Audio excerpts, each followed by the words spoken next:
so much about him. I don't know anything about him. I'm just going by. I saw that he's 32, and I go, man, you're like. Yeah, I mean, I'm older than him. Yeah, you're way older than him. It's wild because there's a chance that there's guys on that defensive roster when they line up, if he is the guy, that are older than him. Who's the youngest? Who's the youngest assistant coach you were around where age was? Well, I mean, obviously, head coaching wise, Matt LaFleur was the youngest head coach, right? Maybe Staley was younger than. I don't know. But so was that ever? Maybe it's different with a head coach. Is that ever a factor? Or, what is it? Can it be a factor, or do you not? Is that not even relevant, depending on the leadership ability someone has? Yeah, I think if the guy's a great leader, then guys are going to buy in. But I can assure you, early on, guys are going to be going, this dude's 32 years old and I'm 33. How is this guy going to teach me something or put me in the best position when I've been in this league longer than him?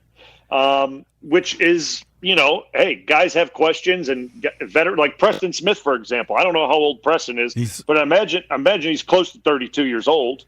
So you'd have to really like someone, because that's a part of the package. Yeah. Hey, you got to get veteran guys to buy in. Right. So but I mean, if you get a more veteran defensive coordinator, you don't have to deal with that to the same degree. Probably not. I mean, it's telling me that if Christian Parker's the guy, and I don't know that he is, and after talking to you, I kind of doubt that he is with the age issue, some guy would have to just be off the chart special to say, I don't care if he's 25. This guy's the man. Because you're accepting just what you talked about. That would have to be addressed and would take some time. Right? Yeah. I mean, you have to make sure that he is the guy. And obviously, like I said, Matt LaFleur's got a really good gauge on people and how he, his coaching staff. But you got to be real with yourself. He's 32 years old, doesn't have any, play calling experience. So you don't want to say that he doesn't have the knowledge of other people, but you got to be really sure that this guy is ready to not just take that, leap that he's ready to call plays, but also lead an entire defense. So, it's an interesting name that you've heard floating around. I just heard it today. But the thing is, I look at it is I trust Matt LaFleur to make these decisions. I think Matt LaFleur is a really good gauge on people. If he thinks that this young guy's the best, then hey, I say go for it. All right. I think everybody has to give him a ton of respect for the young team that he have and how much they struggled, and whatever his I called him soft, now I say smart, but either way, everybody has to have immense respect for the ability to turn this season around with such a young team. But I'm going to ask you as the last question what everybody's going to ask. Everybody now has more confidence in him. Then how did he hire Joe Barry?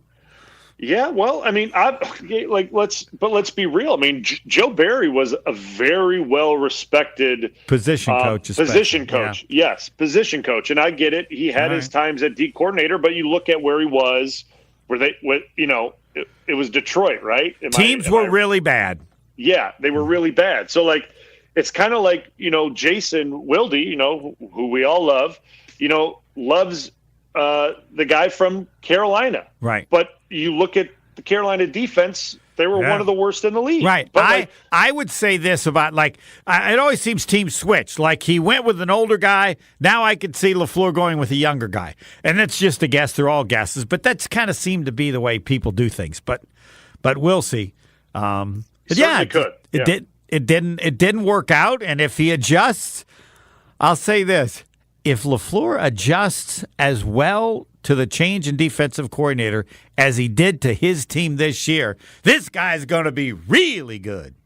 Yep, I'm with you. I think who he chooses next, obviously there's going to be a break-in period and guys have to adjust to the new scheme and the new play caller. But I think who he picks next, I think they're going to be okay. I think they're going to be all right. And I think how good this team and the offense is, he's got and he may have had the same standard anyway, but his view of how good this team can be has to be much stronger and higher now than last season in terms of he's looking for somebody who can help him win a Super Bowl. He's got to believe this offense and the quarterback is that good, right? Absolutely. It's not iffy. You've seen the team you got. On offense, you can compete with anybody. So now you got to just find the D coordinator that complements your offense and this thing that you've built with Jordan Love and these young wideouts, and what complements them the best, right? Because the centerpiece, if you have it, is always the quarterback, right? It's always the quarterback. We're looking at, the Chiefs right now, and everything's about, what complements Pat Mahomes the best. You looked at, the 49ers are in a different situation with Brock Purdy, but hey, the defense complements that offense tremendously. So you're trying to find the D coordinator that complements and the defense that complements Jordan Love and that offense the best. And I think Matt LaFleur is going to find it. Thursday, we will chat again. I think they might have somebody by Thursday, but I've already made a number of guesses. I don't have any idea. And it really doesn't matter. Hey, he's going to pick who he's going to pick, and, that means we get more to talk about. And take as much time as you want. Yeah, we get to dissect it, and that's what I love about it. That's why I love being on this side of the on the aisle, because I get to wait and see and come up with all these different scenarios, and then when it happens, we can talk about it, and that's what makes it fun. We'll talk Thursday. Thanks, Brian. All right. The Doctor of Football, Brian Bulaga, next. And wrapping things up with two heavy spots. Going to be southbound 43 from about Hampton Avenue down towards Locust. Northbound's going to be backed up from around Fond du Lac Avenue to Keith. And the other heavy spot is going to be on westbound 94 from about 25th Street all the way to Mitchell Boulevard. And checking the TMJ4 Storm Team forecast tonight, chance of rain showers and possible mix to the north, a low of 35. And tomorrow, mostly cloudy, slight chance for rain or snow showers with a high of 40. From the WTMJ Traffic Center, I'm Debbie Lazaga on 94.5 ESPN. Brewers win!